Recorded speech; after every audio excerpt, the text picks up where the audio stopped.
Bonjour à tous et bienvenue sur Séphiroth et compagnie. Je vous retrouve pour qu'on parle et de la volonté et de la Emouna, c'est-à-dire en fait c'est un concept assez vaste qui va nous parler de la confiance. Pas seulement la confiance dans la vie, mais vous allez voir qu'il y a un lien étroit entre les deux. Pourquoi est-ce que finalement aussi aujourd'hui c'est si compliqué de dire ce que l'on veut, de définir sa volonté ? Alors déjà, je vais introduire ces notions-là par un phénomène tout à fait actuel que certains parents, je dirais, connaissent bien avec leurs enfants. C'est-à-dire qu'il y a des enfants qui démarrent et les choses semblent plutôt tracées pour eux. Et puis d'autres enfants qui vont avoir beaucoup plus de mal.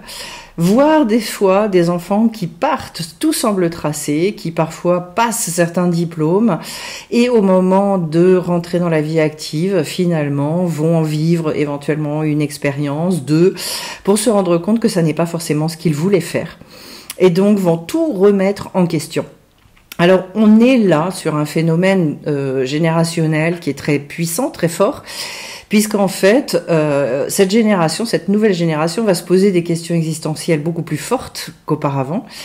Je dirais qu'ils vont s'inscrire beaucoup moins dans une espèce de tradition familiale avec le fait de se dire je vais reprendre éventuellement les choses qui ont pu être faites avant moi dans les générations précédentes. Et au contraire, de rechercher le sens de ma vie, finalement je suis venue pourquoi, qu'est-ce que je suis venue réaliser, exprimer, c'est-à-dire que il n'est nul besoin pour les jeunes d'avoir une vie spirituelle, entre guillemets, ou je dirais religieuse avec des guillemets, pour se poser ces questions-là et se dire avant de démarrer parfois, oui, mais en même temps, j'ai des vraies questions auxquelles il faut que je réponde avant de me lancer dans l'action. Alors, est-ce que c'est une solution aussi? Pas complètement.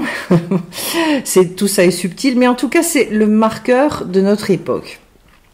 La définition de la volonté, pourquoi est-ce qu'elle est si primordiale ? Eh bien parce que justement, si on n'a pas tracé des lignes directrices, si on n'a pas des objectifs, il va être extrêmement difficile d'avancer, de mettre en action quoi que ce soit. Or, je constate que quand, notamment en stage, je fais faire cet exercice de finalement dire qu'est-ce que je veux dans ma vie et de pouvoir l'exprimer véritablement, il y a des blocages terribles, puissants. Et lors du dernier stage, je peux témoigner, en fait, je l'ai fait faire à 2 reprises, avec 2 jours d'intervalle, pour constater que la première fois que l'exercice est fait, ça va de finalement je ne sais pas quoi dire, ou alors je vais exprimer certaines choses, et puis en fait 2 jours après, en ayant travaillé, en s'étant posé, eh bien ce qui est exprimé change du tout au tout. Radicalement. Et chacun a pu constater, à des hauteurs extrêmement puissantes parfois, à quel point il y avait une forme de dichotomie, parfois des contradictions en fait dans ce qui avait pu être exprimé la première fois et ce qui a été exprimé la deuxième. Ils ont pu aussi se rendre compte que ce qui a été exprimé la deuxième, d'abord était beaucoup plus construit, souvent c'était beaucoup plus profond, c'était dit avec une force de conviction qui n'avait absolument plus rien à voir, ça donnait du coup une ligne directrice pour poursuivre les choses derrière, et que cette clarification, elle était absolument nécessaire pour mettre en œuvre, pour s'inscrire, je dirais, dans son présent, etc., etc. Alors, pourquoi est-ce que c'est si difficile ? Il y a plusieurs explications, dont une explication qui est assez philosophique, je dirais. C'est que nos sociétés occidentales, elles sont extrêmement basées sur certains grands penseurs qui ont marqué puissamment notre temps. Et même si c'est complètement inconscient, eh bien, ce déterminisme qu'ils ont imprimé dans leur pensée, finalement, s'est insinué jusque dans notre tête, dans nos modes de fonctionnement, dans notre système de pensée, à des hauteurs qu'on ne soupçonne pas. Alors, je vais en citer quelques-uns, mais ce ne sont pas les seuls, naturellement. notamment des penseurs comme Marx au niveau économique, qui finalement ont dit que l'être humain était la résultante de sa classe sociale, et que selon sa classe sociale, soit il allait être en révolte par rapport à ce qu'il aura vécu, soit au contraire il voudra faire perdurer finalement un système, puisqu'il a eu la chance, entre guillemets, de vivre et de naître dans une famille aisée. Et donc finalement, cette espèce d'enfermement et de déterminisme absolu par rapport à ça, qui fait que l'être humain, quelque part, est dépossédé d'un libre arbitre, d'une liberté de penser, d'une liberté de raisonner. Ce sont des choses qu'on va retrouver aussi chez Freud, sur d'autres plans. Mais voilà, avec ce concept de la libido qui finalement est de toutes ces pulsions dans l'être humain étant relativement proche de l'animal au niveau de ses instincts, et finalement est complètement mené, guidé par le bout du nez, par ce côté pulsionnel. Voilà, on pourra en citer beaucoup. Mais finalement, et c'est une idée, ce déterminisme, qu'on va retrouver aussi dans la psychologie derrière, qui, quelque part, pas tout le monde, pas tous les psychologues fonctionnent heureusement, sur ce paradigme-là, mais on fait croire aussi qu'on était le produit d'une éducation, de certains traumas, et que finalement, on était presque voué à un certain niveau à rester enfermé dans ces traumas, et que donc, si on n'allait pas bien, si on avait certains stigmates, c'était parce que on avait vécu ceci, cela. Et il y a un autre courant de pensée qui s'inscrit, qui lui dit oui, il y a naturellement des influences qu'on ne peut absolument pas nier. Donc ces courants ont eu un aspect intéressant, mais un aspect extrêmement négatif et enfermant, puisqu'en fait ils sont allés beaucoup trop loin dans la pensée en disant, et en ayant ce jusqu'au boutisme de dire, puisque c'est normal que vous viviez ça, et quelque part, vous êtes condamné, c'est une forme de condamnation, à perdurer dans votre mode de fonctionnement avec ce que vous avez vécu là. Alors c'est une idée qu'on va retrouver à une puissance extrêmement élevée dans le wokisme. Voilà, un phénomène que j'ai découvert il y a quelques années. Wokisme qui, justement, condamne avec une forme de sévérité extrêmement puissante la race blanche, l'homme avec un grand H, l'homme blanc, qui est donc le pur produit d'une culture, une culture hégémonique, donc finalement, qui forcément est quelqu'un de raciste, forcément est quelqu'un de conquérant, forcément, et donc en fait, qui étant le produit de cette race blanche, ne peut plus avoir accès à une forme de vérité, qui va être, je dirais, noyé, enfermé dans cette subjectivité de laquelle il ne pourra pas sortir. Donc, outre le fait que finalement l'enfermement est si puissamment traduit, évoqué, on lui retire finalement toute légitimité à pouvoir exprimer une pensée libre, une pensée alternative. Donc on en arrive à un système dictatorial de pensée, puisque c'est une condamnation et qu'on ne sort pas de cette condamnation. Mais il y a un autre phénomène aussi, c'est qu'on maintient l'être humain dans une espèce de culpabilité latente absolument épouvantable. Je vous parle de ces phénomènes-là de manière extrêmement succincte, on peut aller très loin dans les explications et tout ce que ça sous-tend derrière, pour vous expliquer à quel point, même si c'est latent, même si on a l'impression qu'en fait, on ne s'est pas imprégné de tout ça. En fait, on est profondément persuadé il reste des stigmates de cette chose-là. Et que définir une véritable volonté, on va se dire, oui, mais jusqu'où est-ce que je suis légitime, finalement, à exprimer et à dire, en fait, moi, je veux ça. Et ça provient de quelque chose qui est puissant en moi et qui n'est pas déterminé forcément parce que je suis blanc ou parce que je suis une femme ou parce que je suis ceci ou cela. C'est-à-dire, finalement, de retrouver, pour une part, le côté spirituel, cet appel intérieur. On a donc étouffé, je dirais, une forme de velléité, c'est plus qu'une velléité, c'est oui, c'est un appel intérieur, une quête intérieure. On l'a étouffé.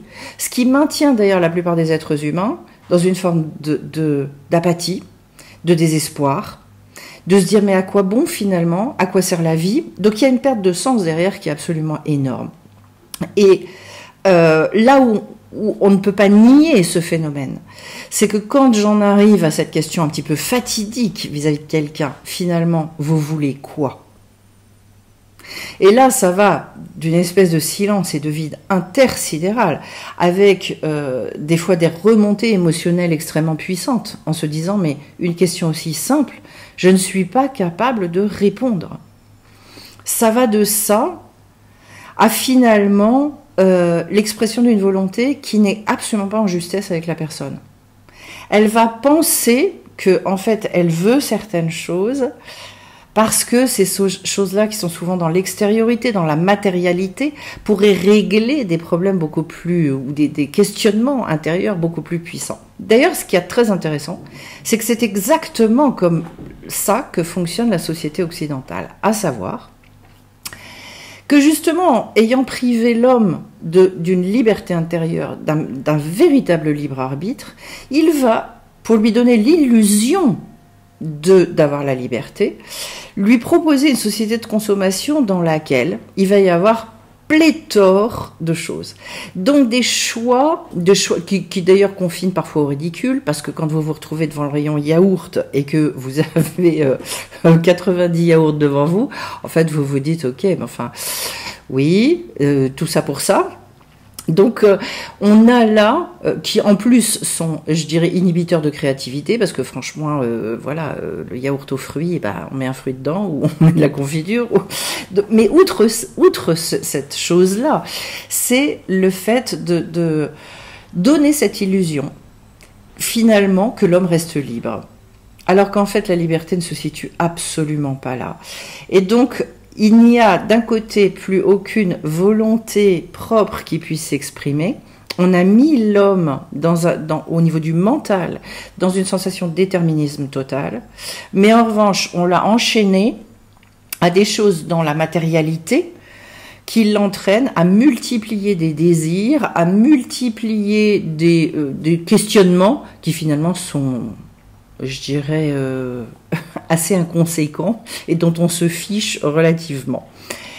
Alors, qu'est-ce qu'on peut dire autour de cette chose-là?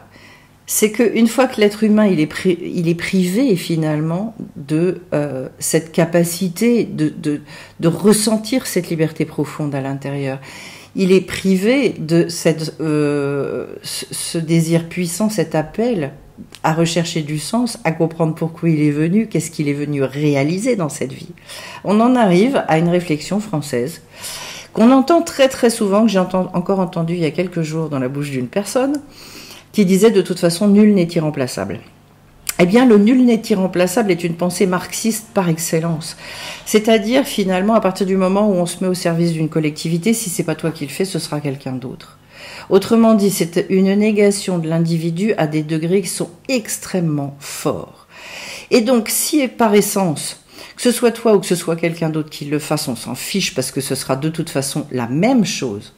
Alors à quoi ça sert d'avoir une volonté propre? À quoi ça sert que ce soit moi qui le réalise et pas quelqu'un d'autre?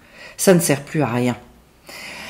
Or, dans la tradition hébraïque, les sages disent exactement l'inverse. C'est-à-dire que ce que tu es venu réaliser sur la terre, il n'y a que toi qui peux le réaliser. Parce que Dieu a décidé que ce serait toi qui le ferais, parce qu'il n'y a que toi pour le faire comme ça doit être fait. Avec ton tempérament, avec, je dirais, la coloration de ton âme, avec ton énergie, parce que pour que cette réalisation-là, elle soit juste, pour qu'elle participe à l'équilibre du monde, il faut que ce soit toi qui le fasses et personne d'autre. Autrement dit, on en arrive à un changement de paradigme total qui nous amène à dire, est-ce que moi j'ai le droit de vouloir quelque chose? C'est pas ça, la question n'est pas bonne. C'est en fait que j'ai le devoir de vouloir quelque chose pour ma vie. J'ai le devoir de répondre à cet appel, puisque c'est un appel qui vient direct, vous l'appelez comme vous voulez, je dis Dieu, je dis Hachem, peu importe, c'est la source qui vous envoie ça. Et là, on va se rendre compte que en nous, si on se connecte à ça, si on s'écoute un tout petit peu, on a tous des aspirations profondes, on a tous des appels profonds. Pourquoi est-ce que la plupart du temps, on s'assoit dessus? Eh bien d'abord parce que justement, la société, au lieu de les encourager et au lieu de dire « mais écoutez cette chose-là », elle va complètement étouffer en disant « tu yoyotes, c'est n'importe quoi, pour qui tu te prends, etc. etc. » Sauf que là-haut, la question qui va nous être posée va être complètement différente. C'est moi, je t'avais envoyé avec des dons, je t'avais envoyé avec une certaine puissance, je t'avais envoyé avec une énergie. Pourquoi t'as pas réalisé cette énergie-là dans le monde ? Pourquoi elle ne s'est pas exprimée? Pourquoi il n'y a pas eu toutes les réalisations qui ont été faites? Et là, la question, elle va être d'un ordre totalement différent. Et c'est pour ça que je parle souvent d'ambition spirituelle. Ça veut dire quoi être ambitieux spirituellement? Mais ça veut dire qu'à un moment donné, si je sais que je suis une personne et non pas personne, non, si je suis une personne et que je viens pour accomplir certaines choses, alors à ce moment-là, m'incombe une responsabilité par rapport à ça, responsabilité de laquelle je ne peux pas m'extraire. C'est pour ça que malgré tout, chez chaque être humain, et même s'il s'est légitimisé, même si je dirais, il est allé se cacher dans un espèce de trou de souris, au bout d'un moment, il y a une espèce de bagarre intérieure où finalement il continue à ressentir malgré tout certaines aspirations, même s'il ne comprend pas toujours, même si ça vient s'entrechoquer avec le fait de dire mais pour qui je me prends, etc. Malgré tout, on continue à avoir cette chose-là. Et le problème, c'est jusqu'où est-ce que je vais donner du crédit à ça. Et vous comprenez pourquoi la définition de la volonté, elle est très en lien avec la émouna, avec la confiance. Parce que finalement, si j'ai conscience que justement, je ne suis pas venue par hasard, si j'ai conscience qu'il y a une source, que je suis un être créé, que j'ai quelque chose à accomplir durant mon incarnation, alors à ce moment-là, ça change complètement la donne. Et donc, je vais devoir rechercher cette volonté-là. Je vais devoir me écouter, au contraire, cette petite voix, pour rentrer dans, j'ai envie de dire, la vie avec un grand V. C'est-à-dire pour me réaliser, pour m'accomplir, pour exprimer, extérioriser et apporter au monde ce que je suis venue apporter. Est-ce que c'est de l'orgueil? Pas du tout. Il y a une chose d'ailleurs qui est relativement simple à se dire pour comprendre que ça n'est pas de l'orgueil.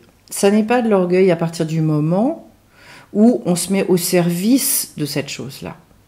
Où on ne le fait pas en termes d'intention, pour des intentions, je dirais, pour de la renommée, pour de l'argent, ou que pour de l'argent. Hein.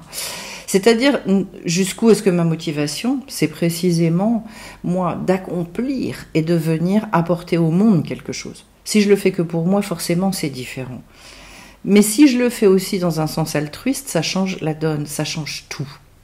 Alors, si on a conscience de ça, non seulement on se rend compte qu'il va y avoir un lien entre ma volonté et la émouna, et la conscience et la confiance dans le fait que je suis un être créé, et la confiance dans le fait que la vie, elle va me soutenir là-dedans. Et c'est ça que j'appelle le partenariat avec Hachem, le partenariat avec Dieu. C'est-à-dire, il n'y a pas que moi, il y a ma volonté, il y a la volonté divine. Comment est-ce que moi, je vais pouvoir, interagir en permanence avec cette volonté? Pourquoi c'est si important? Parce que c'est difficile de définir, justement, et d'être persuadé que, tiens, tel appel, c'est bien tel appel. Et ça, c'est tout un travail. C'est là-dessus que je travaille beaucoup dans les formations, dans plein de choses. C'est comment est-ce que petit à petit, je vais rentrer dans une certitude, une évidence, et comprendre les petits cailloux que la vie, elle me met sur le chemin.